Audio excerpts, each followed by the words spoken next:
Result आने के बाद एक बार फिर से इलेक्शन कमीशन के ऊपर सवालात खड़े हो रहे हैं।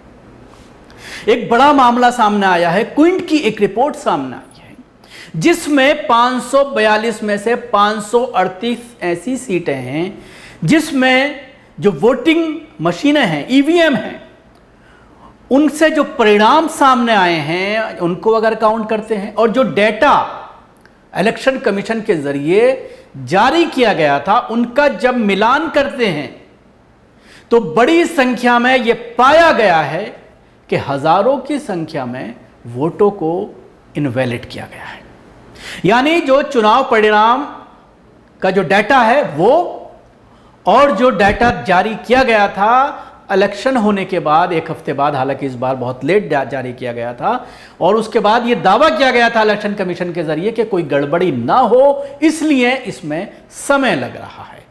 लेकिन इसको लेकर के बड़ा खुलासा हुआ है कि 538 सीटों पर गलतियां मिली हैं, 362 सीटों पर डिस्कार्ड किए गए हैं 5,54,000 वोट।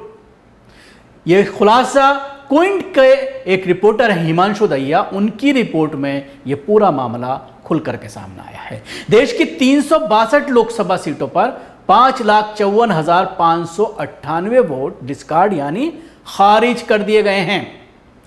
टर्नआउट डाटा और ईवीएम से गिने गए डाटा का मिलान नहीं हो रहा है। 542 में से टोटल सीटें जो हैं लोकसभा की 542, उनमें से 538 लोकसभा सीटों पर ईवीएम में दर्ज वोट और गिने गए वोटों में अंतर पाया गया है। यूपी चुनाव आयोग ने सफाई दी है कि 2 कारणों से ये अंतर हो सकता है।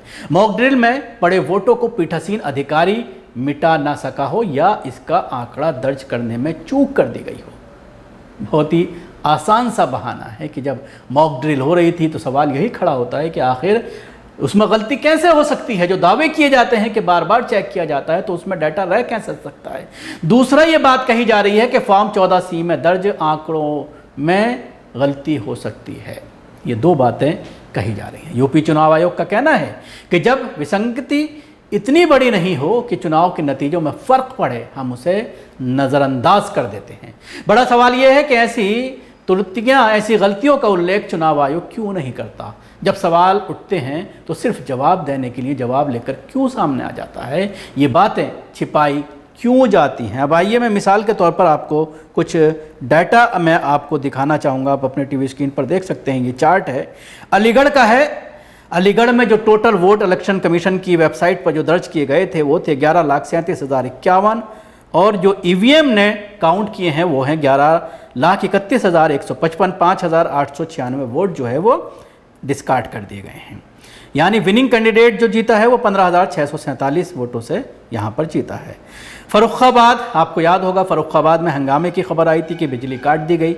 यहाँ पर टोटल वोट जो बताए गए थे वो थे 10,32,302, 10,31,784 जो है वो काउंट किए गए हैं ईवीएम में। यानी 518 वोट का फ़र्क है और 2678 वोटों से सिर्फ यहाँ पर जीत दर्ज की है भारतीय जनता पार्टी के कैंडिडेट ने।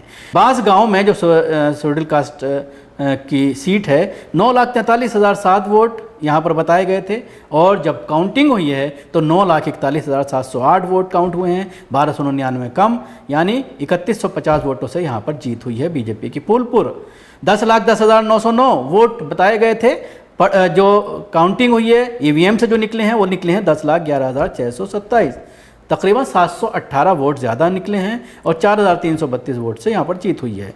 मेरठ में 11,79,121, 11,79,112 वोट निकले हैं, 9 वोट का सिर्फ फ़र्क है, 10,000 से यहाँ पर बीजेपी जीती है। इसके अलावा आंवला, धरोहा, हमीरपुर, सीलमपुर, रायबरेली, अमेठी, कन्नौज, मणिपुर, इन तमाम जगहों की भी डाटा इसमें दिखाए गए हैं। इसके अलावा अगर आप देखें असम का एक करीमगंज क्षेत्र है, यहाँ पर ईवीएम के वोट थे 11,36,538।